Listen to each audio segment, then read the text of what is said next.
آنکھیں انسان کی جھکی ہوئی ہونی چاہیے۔ ہمارے اسلاف رحمہم اللہ، ان کا تو عالم یہ تھا، ربیع نام کے حضرت عبداللہ بن مسعود رضی اللہ تعالی عنہ کے طالب علم تھے، شاگرد تھے۔ وہ آ کے جب عبداللہ بن مسعود رضی اللہ تعالی عنہ کے گھر پر دستک دیتے تو ان کی لونڈی پتہ کرنے جاتی کہ کون ہے دستک دینے والا، تو دیکھتی اور دیکھ کے واپس آ کے کہتی کہ وہ تو آپ کا طالب علم جو نابینا ہے نا، اندھا ہے، وہ آیا ہے۔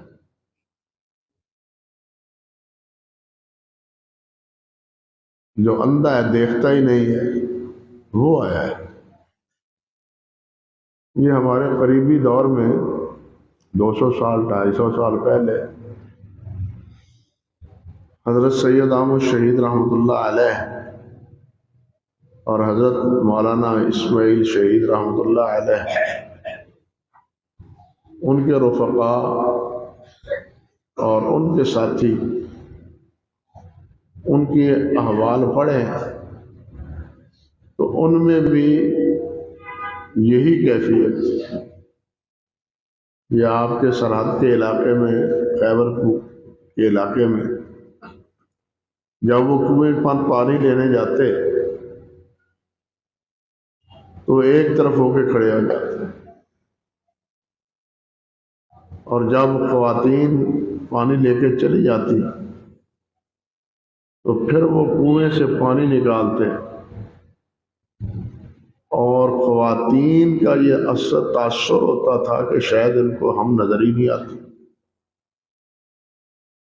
یہ نگاہ اٹھا کے اوپر دیکھتے ہی نہیں۔ یہ کیفیت تھی ان کی پرہیزگاری اور ان کی للہیت۔ اسی لیے تو اس قافلے کے بارے میں علماء نے لکھا ہے کہ یہ قافلہ تو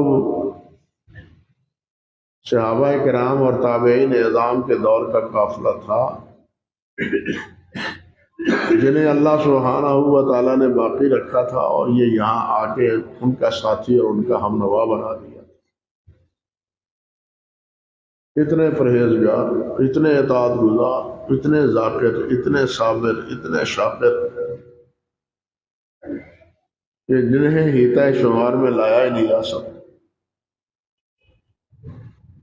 یہ ہے انسان کے کیفیت ایمان کی۔ آپ نے سورت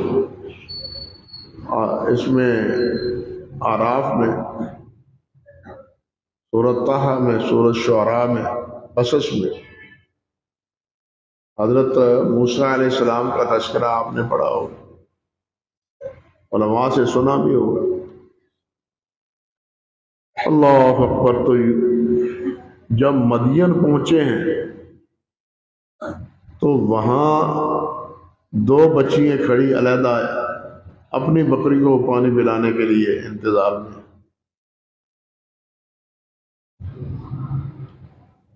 بستی والے کنویں سے پانی پلا کے اپنی بکریوں کو اور اپنے جانوروں کو چلے گئے، اور جاتے ہوئے کنویں کے اوپر پتھر بھی رکھ گیا۔ اب ان بچیوں سے وہ پتھر اٹھایا ہی جا سکتا تھا۔ حضرت موسیٰ علیہ السلام اٹھے اور انہوں نے پہلے تو پتھر کو ایک طرف کیا اور پھر کنویں سے ڈول بھر بھر کے جانوروں کو پانی پلایا۔ پانی پلانے کے بعد وہ سائے میں جا کے بیٹھ گئے، اور یہ دونوں بہنیں اپنے گھر چلی گئی، جا کے ساری بپتا والد سے سناتی ہیں، اور جا کے سنا کے یہ کہتی ہیں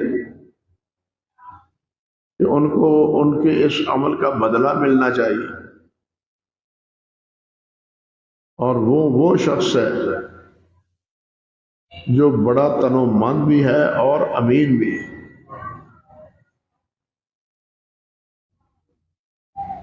امین ہے وہ، یعنی نہ اس کی آنکھوں میں خیانت ہے، نہ اس کے معاملات میں خیانت ہے، نہ کسی اور معاملے میں کسی حرف گیری کی کوئی گنجائش ہے۔ اگر آپ اس کو اپنا ملازم رکھ لیں تو یہ ہمارے لیے بہت بہتر ہے۔ یہ ہے ایک مومنانہ زندگی، ایک مومنانہ اور مسلمانہ زندگی۔ یہ نہیں کہ انسان ادھر ادھر جیسے چاہے جھانکے۔ نفس کا چور وہ تو آنکھوں کی کنیوں سے دوسروں کو دیکھنے پر آمادہ کرتا ہے۔ جس کو اللہ اور اللہ کے رسول نے آنکھوں کی خیانت قرار دی ہے، یہ کنیوں سے دیکھنا، اسے ذرا کہ احساس ہو تو سیدھا ہو جانا،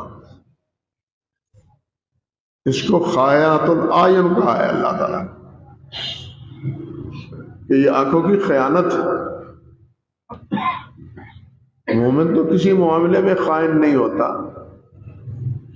چاہے جائے کہ آنکھوں کی خیانت کا مرتکب ہو۔